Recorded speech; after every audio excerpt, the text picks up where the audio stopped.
sun is setting a little earlier. Leaves are starting to fall. And we're seeking stories for our annual Tales of Terror episode.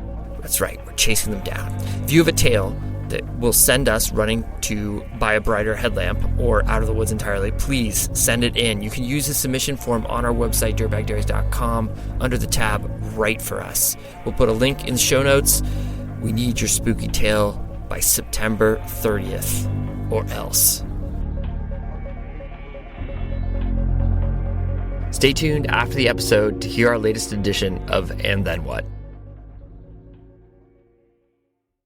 For 18 years, the Diaries has been in the business of getting you out there, doing what you love with the people you love, pushing you to maybe see a different way or a different path through life, and realizing that others have done this before.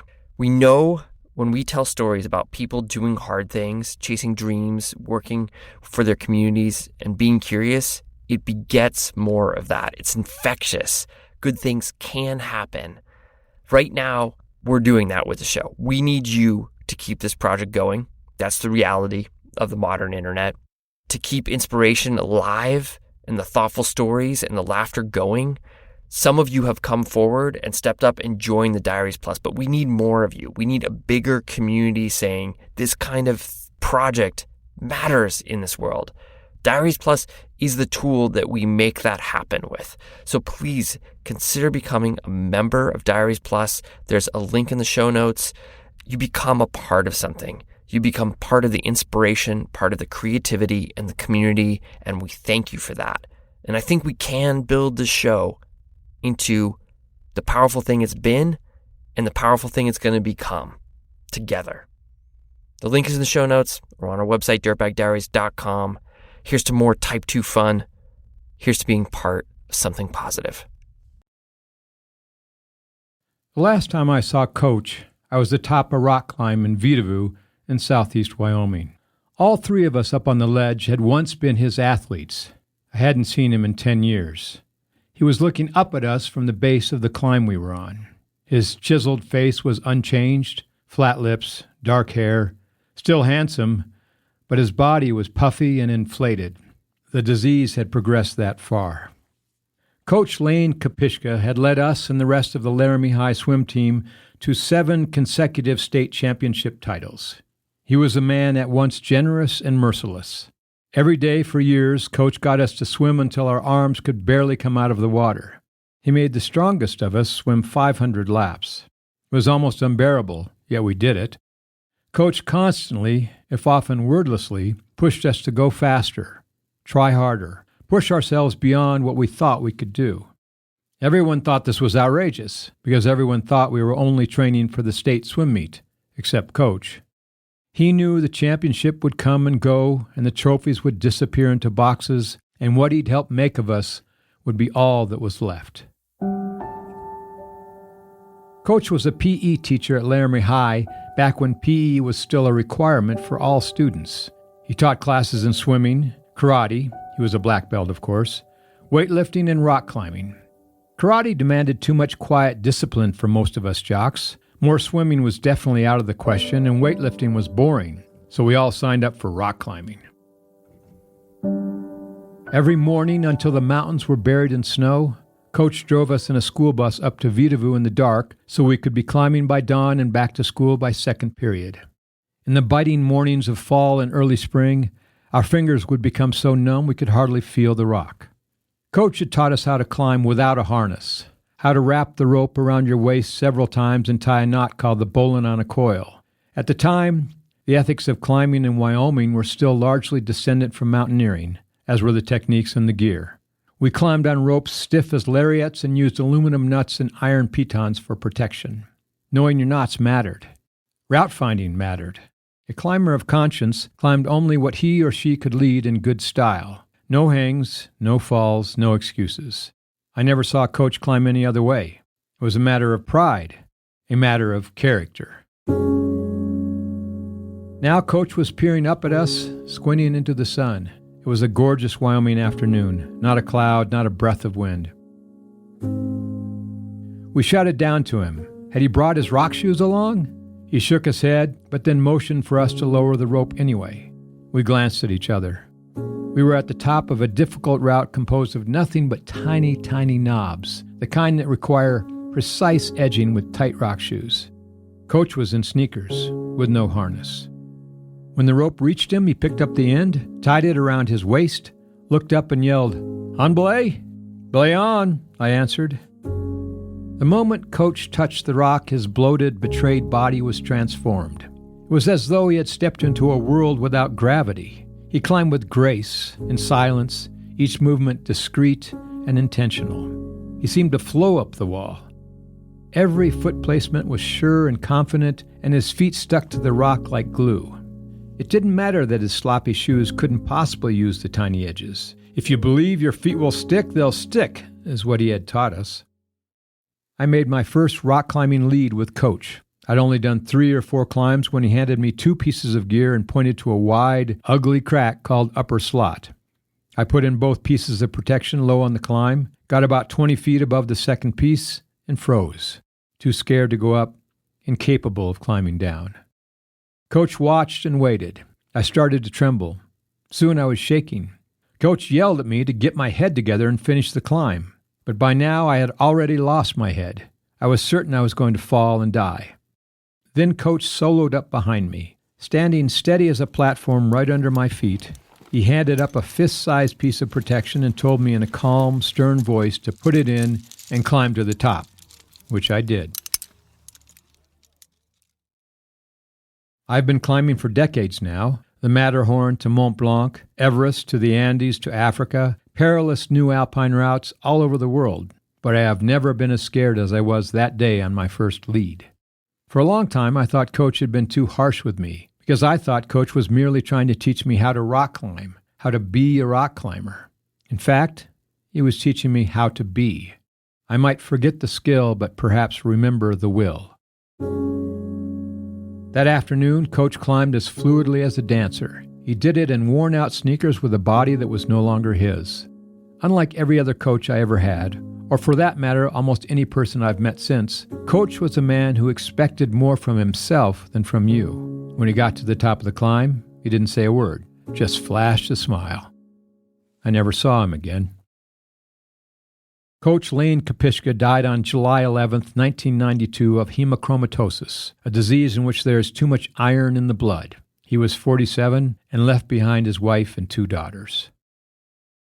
Years later, I started teaching my 2 daughters how to rock climb. At the time, Addie was 6 years old and Teal was 3. We didn't go to the climbing gym. They liked playing on the artificial wall, but when you're in a box with a roof rather than outside beneath the sky, surrounded by walls instead of horizons, fluorescent light instead of sunshine, you learn very different things. I took them up to Vedauwoo, of course, to a dome of rounded pink granite called the Rat Brain. There were 6 of us in all, if you count Meggie, our chocolate lab, Addie and Teal, their 6-year-old friend Justin, me, and my friend Ed. Ed was a philosophy professor at the University of Wyoming who had more patience than I did, which is why I recruited him. Stepping out of the old Land Cruiser, we were blasted by a cold wind and everyone donned wool caps and windbreakers. We had backpacks, water bottles, apples, climbing gear. Addie brought along her books and Teal brought her stuffed seal. We'd come to the Rat Brain a week before, but the kids had refused to climb. Teal had bounced back the very next day, asking when we would get to go back. A few days later, Justin left a message on my answering machine asking to go climbing again. But Addie would not let the rosy light of nostalgia color her experience. The only way I got her to go a second time was by promising she didn't have to climb unless she wanted to. Hence the books stuffed in her little backpack along with her harness. She could read while Justin and Teal climbed. When we arrived at the base of the Rat Brain, Justin immediately started looking for insects in a pool of snowmelt. Addie sat down, got out her books, and began to read. Teal began playing with the carabiners, linking them together like paper clips. None of them was the least bit interested in climbing. Nonetheless, Ed scaled the cerebrum of the Rat Brain and clipped in the ropes while I got each of the kids into their little harnesses. I asked Justin if he wanted to go first. He said he'd rather continue plucking bugs out of the mud. I reminded him that he had called me to go climbing. "Okay," he sighed, heaving his narrow shoulders. I belayed while Ed soloed beside Justin, giving moral support, pointing out handholds and footholds and demonstrating the proper body position for face climbing. Justin's gym shoes were too big and they peeled off halfway up. He had to be lowered in his socks, and Ed secured the shoes onto his feet by strapping them with athletic tape. After that, Justin climbed well, if slowly, pretending to be scared. At the top, he threw his arms into the cold blue sky and let out a little boy whoop. Teal was up next. Ed belayed. I climbed alongside. She never looked back, or down for that matter. She was soon to be 4, as she told everyone, and considered herself the equal of any 6-year-old. Ignoring my advice on where to put her feet and which handholds to hang on to, simply assuming her little feet inside her little sneakers would stay wherever she placed them, she scampered straight to the top.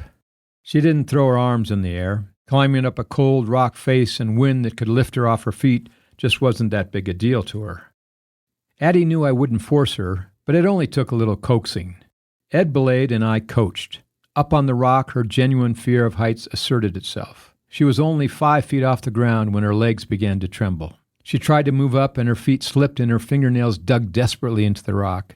She was on the verge of tears, and I felt terrible. I pointed out 2 small knobs. She placed the toes of her hiking boots on the knobs and her body relaxed. She smiled grimly. She kept climbing, but she didn't go all the way to the top. At the start, she had told me that she would climb to the second bolt and no further. I'd told her that when she got that high, she would want to keep going all the way to the top. She didn't. Still, when she got back on the ground, she was beaming. Justin agreed to tie in again only if I promised to watch over the cup of bugs he had collected. When I asked Teal if she wanted to climb again, she lightheartedly said, "No." Then seconds later, just as gaily, said, "Yes." She roped in and flitted up the wall and came down and went back to reorganizing the carabiners. Inspired by her first success, Addie climbed to the second bolt again, but wouldn't go higher. She came down and went back to reading. Our climbing trip was over. While Ed and I coiled the ropes, the kids ate their apples and drank from their water bottles and wiped their noses. Once we were back to the Land Cruiser, I cranked up the heat and we began grinding homeward. After everyone was warm and before the knock-knock jokes started, I asked our 3 small climbers if they could tell me one thing that they had learned. It could only be one thing, the most important thing. They sat quietly for a moment. I expected them to say something technical about rock climbing. Don't hug the rock, or don't use your knees, or look for footholds, one of the many rules Ed and I had exposited. Justin was resting his head on Ed's shoulder. He looked subdued, a rare state for a boy like Justin. But then he screwed up his face, his cheeks red, and shouted, "Move swiftly!" I looked at Teal. She already had her answer. She threw her arms in the air and yelled, "Don't whine!"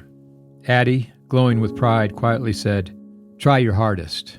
The next day, Ed told me he had gone home, written their lessons down, and taped them onto his refrigerator. Move swiftly, don't whine, try your hardest. Coach couldn't have said it better. My name is Mark Jenkins, and this is my short story.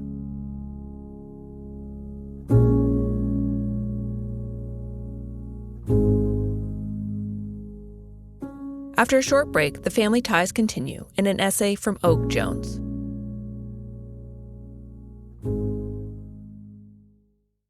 I was on a run the other day, and I turned onto a little spur trail I hadn't been down before, and boom, there was this giant cedar tree. It was over 100 years old, and I thought, dang, you've seen a lot since you're a little seedling, and it made me appreciate all the trees around me. Sure makes the world a better place. That's just one of the reasons why Oboz Footwear has been committed to planting trees for each pair of hiking shoes sold. As a certified B Corporation, Oboz cares about their impact on the planet and invests in a number of initiatives that aim to restore the natural environment. Since 2007, they've helped plant over 6.6 million trees. You might even be able to see some of those trees in Oregon, where Douglas fir trees are planted to restore areas affected by wildfire. Thanks, Oboz, for supporting the show, but more importantly, thanks for planting trees. To find your next pair of footwear, check out obozfootwear.com/lovehiking. Oboz Footwear. Love hiking. So a few years ago, I made a goal of swimming every single month in the winter through the whole shebang. Lakes, rivers, oceans, it doesn't matter. Just outside. Some of my favorites are Cascade Lake after trail running on Moran State Park, Lake Easton when the traffic's bad on the interstate after a long weekend, and a quick dip in the Salish Sea while tide pooling at Larrabee State Park. The Washington Discover Pass is your key to accessing Washington State Park's recreation sites, natural areas, and more. When you purchase a Discover Pass, you aren't just buying a parking pass, you're helping care for public lands. You're directly supporting conservation and recreation opportunities, you're keeping bathrooms open and trails maintained. You're caring for forests and protecting seashores. And that is more important than ever. Our state lands belong to all of us, and the Discover Pass helps us protect and enjoy them together.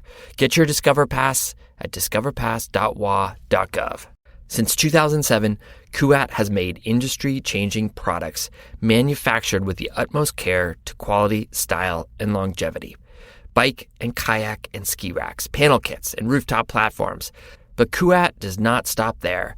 They give back to the community and make positive impacts on the environment by partnering with grassroots groups. And through the Future Forests Initiative, they plant one tree for each rack sold. More importantly, with their lifetime, no worries, limited warranty, they stand behind their products like no other company. Kuat, because you love your gear. Thanks, Kuat. We love you all.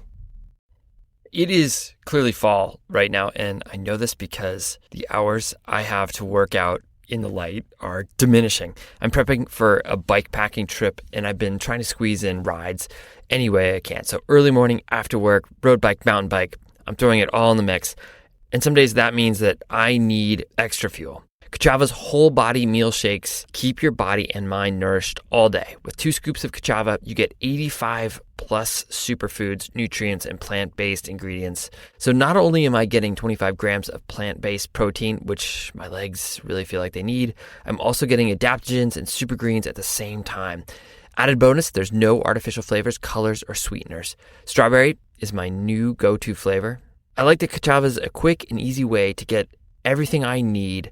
It makes me feel fuller for longer. You've never tasted strawberry like this? Go to Kachava.com and use the code DIARIES for 15% off your order. That's Kachava, KACHAVA.com, code DIARIES for 15% off.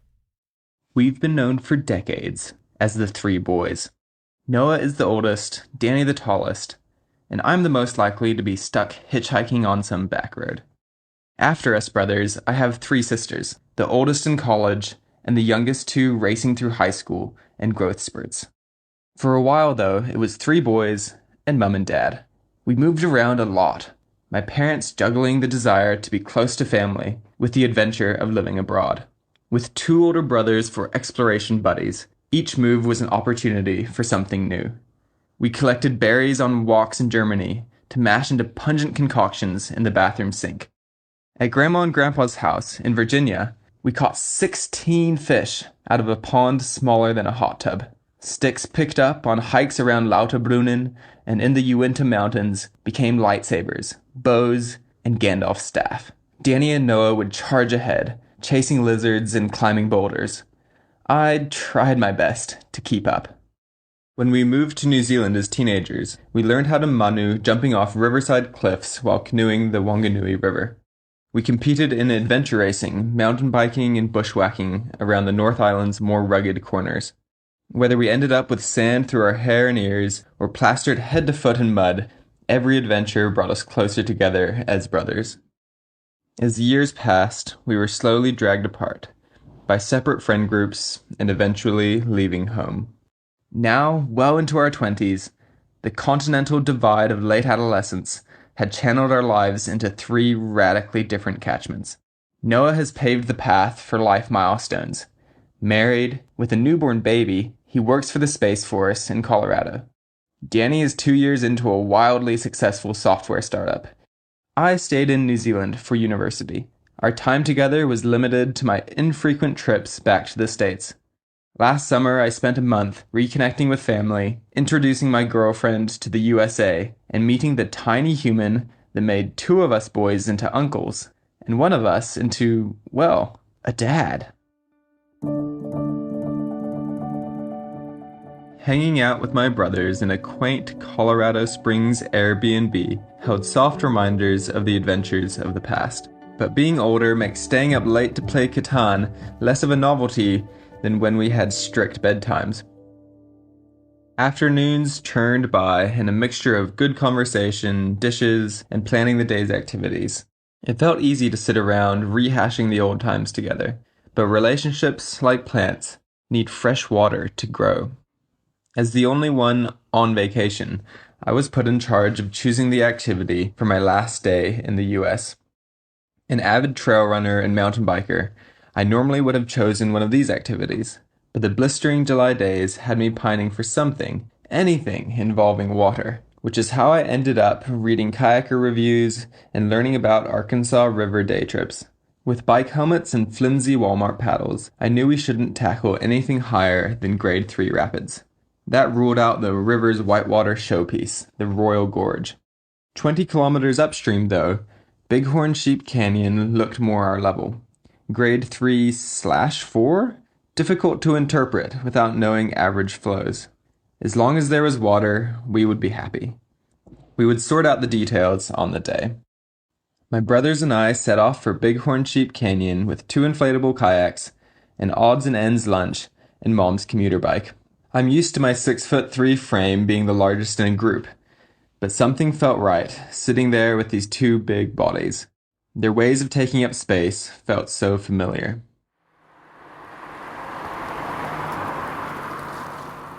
Past Royal Gorge, the highway swept into Bighorn Sheep Canyon, paralleling the river and giving us glimpses of the whitewater we would be tackling. Having dropped the bike off at the mouth of the canyon, we pulled in at a dry campsite, surrounded by jagged outcrops and rocky ridgelines. Our deflated kayaks served as a central node as we ate hard-boiled eggs, old bagels, half an avocado, and tomatoes that we chomped whole like apples. We pumped up the kayaks, clapping the hissing valves shut with sunscreen-greased fingers. I was nervous, unsure of what the turbid water trundling past held in store. However it turned out, I felt responsible.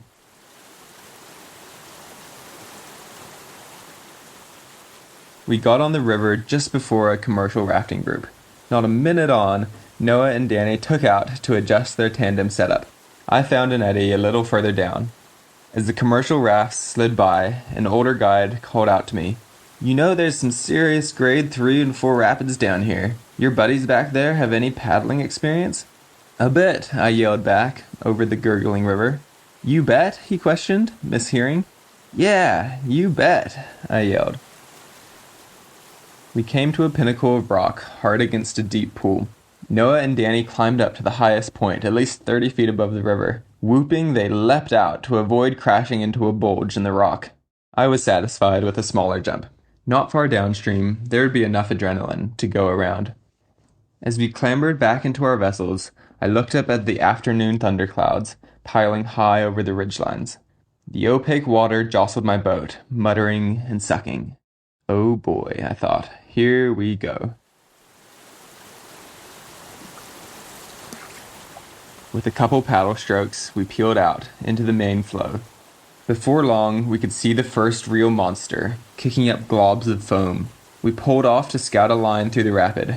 It looked big, but Noah pointed out that if we stuck to the left, we could sneak past a tall standing wave and the most ferocious holes. Feeling a little reckless, but spurred on by my brother's confidence, I wedged my feet into the floor of my boat and accelerated towards the rapid. After all, we had come for an adventure, hadn't we? Around that first wave and rocking past the thundering holes, my paddle cartwheeled around in a haphazard stroke. I desperately held my line despite the current's pull toward the vicious middle flow. I made it to the wave train runout, riding it like a rodeo bull rider, thrilled. As we pulled out to empty Noah and Danny's non-self-bailing tandem, another string of commercial rafts floated past. They seemed to be having an okay time, though the lumbering hulk of their rafts flattened the best of the wave train. A younger guide called out to us, his long hair reaching down to bulging shoulder muscles, tanned chestnut brown. "The tandem kayak! The bicycle helmets! It's a good show!" We laughed and cheered them past. In my 30 minutes of internet research, one name stuck out: Spikebuck, a rapid mentioned in more than one assessment of the canyon as the crux of the lower section. Passing Spikebuck Reserve, we knew we must be close. Again, we pulled out early to scout, walking downriver for 5 minutes. Rather than one immense drop or tight maneuver, the challenge of Spikebuck was its length. If we flipped at the top, we would be put through the rough and tumble washing machine for at least 100 yards. But if you didn't flip, well, it wouldn't be too bad, would it? As we ran back along the railroad track, lightning split the sky further up the canyon. A few seconds later, the deep, guttural roar of thunder rolled through us. And then, as if created by the thunder, I spotted a large black beast running along the river's far bank. At first, I thought it was a gigantic dog because of how fast it was moving. But I quickly realized it was a black bear. I'd never seen a bear move so fast, striding through the riparian trees. Danny, Noah, and I stood, enraptured. A formidable stretch of white water, lightning, thunder, and now a galloping bear. Another bolt of lightning and accompanying reverberation threatened to delaminate the sky. It felt as if the brute forces of nature were combining around us, closing in for a grand finale. Noah grinned. At least if the lightning strikes the water, the boats are made of rubber. Back on the water, I breathed deeply, adjusting my grip on the paddle. The water around me was beginning to accelerate, still smooth but hustling towards the rapid, not 50 yards away. I looked back to see if Noah and Danny were following. Right at that moment, they were caught off guard by a boil of rising water, which flipped their kayak like a spatula flips a pancake. Frantic to reach the side, before they were sucked into Spikebuck's gaping maw, they kicked hard for the bank. I spun my boat around, clawing back towards an eddy with my paddle. With less than a tennis court of flat water left, we made it to the side. The first heavy drops of rain drummed onto our boats. As they clambered back in, they were laughing at themselves. I was anxious, though, wondering how things would have gone if they hadn't made it.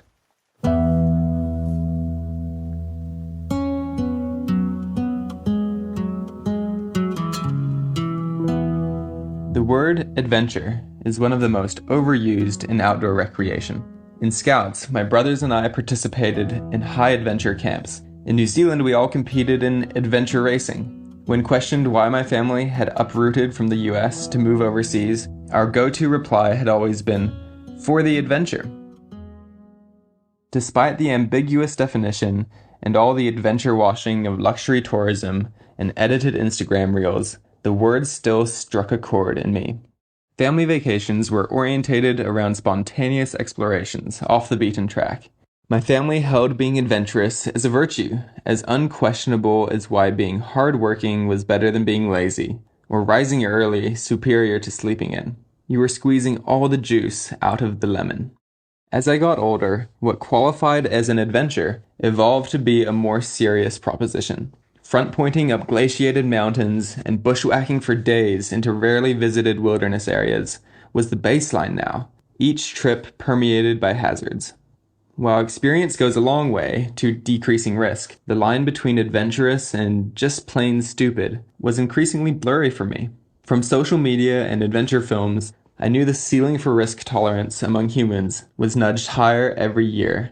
Sometimes I wondered if I sought adventures simply to feel something, since I was privileged enough that meeting basic needs wasn't a major concern. Was adrenaline and the ego boost of sharing my outdoor successes all there was to my craving for adventure? What was it about climbing another mountain, paddling another river, or pedaling up another hill that kept me coming back? I had to admit, paddling this section of river wasn't an adventure in the sense of doing something no one had ever done before, or pushing the limits of human capabilities. Every rapid on the Arkansas is named, even the small riffles. While the canyon is rugged enough, the river is sandwiched between a railway on one side and a road on the other. Commercial rafts float down in droves so that a well-timed grasshopper could jump down the river's length without getting its feet wet. There's even cell phone service in the lower portions, failing the modern-day litmus test of whether a place feels truly wild. And yet, entering Spikebuck, armed with flimsy Walmart paddles and bike helmets, it felt as adventurous as any experience I'd ever had. At the bottom, drenched and jubilant, we regrouped, mimicking each other's wide-eyed facial expressions and exchanging our most precarious moments. There was little rest, however. Shark's Tooth, Double Dip, and Satan's Suckhole followed on in quick succession. Without a map, we lost track of where we were exactly, leaning into the sense of exploration, not knowing what was around the next bend. As the walls of the canyon began to open, the sun streamed through. In the sunlight, the reeds and willows lining the banks popped brilliantly green. Ribbons of gold swirled through the water. The weather had acted as a soundtrack to the trip, thundering at the climax, sunny at the finish. At Parkdale, we took out, and I set off to fetch the car on Mum's bike. Back together, we drove for a quick stop-off at Royal Gorge, watching the tourists filter through the visitor center and scream across the zip line. Danny looked more than a little out of place, wearing only wetsuit overalls. We took a selfie with the suspension bridge, Danny flexing in the wetsuit, Noah and I laughing on either side.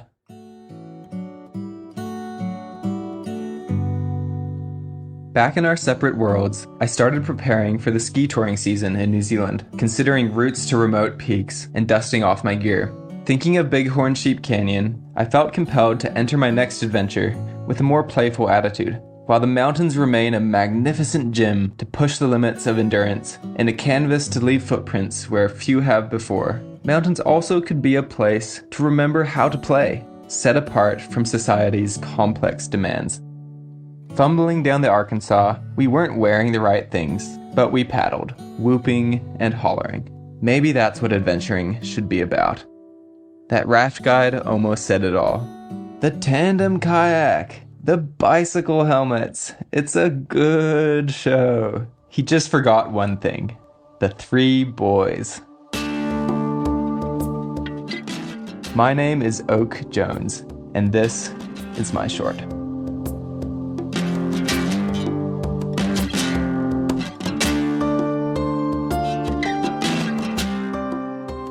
Many thanks to Mark and Oak for sharing their essays. Mark is a world-renowned explorer and author. You can follow him on his website, markjenkins.net, or on Substack. Our stories come from friends of friends, and from you, our community. If you have a compelling idea for a guest or story lead, please give us a shout. You can email us at editor@ducktapethandbeer.com. Big shout out to the listeners who have recently become Diaries Plus members, and to those that continue supporting the show. I love seeing where you all are listening from. The breadth of the Diaries community is awesome. Want to join this Type 2 fun community and listen ad-free? There's a link in the show notes or on our website, dirtbagdiaries.com. Want another way to help? Write us a review on Apple Podcasts. It truly helps others find the show.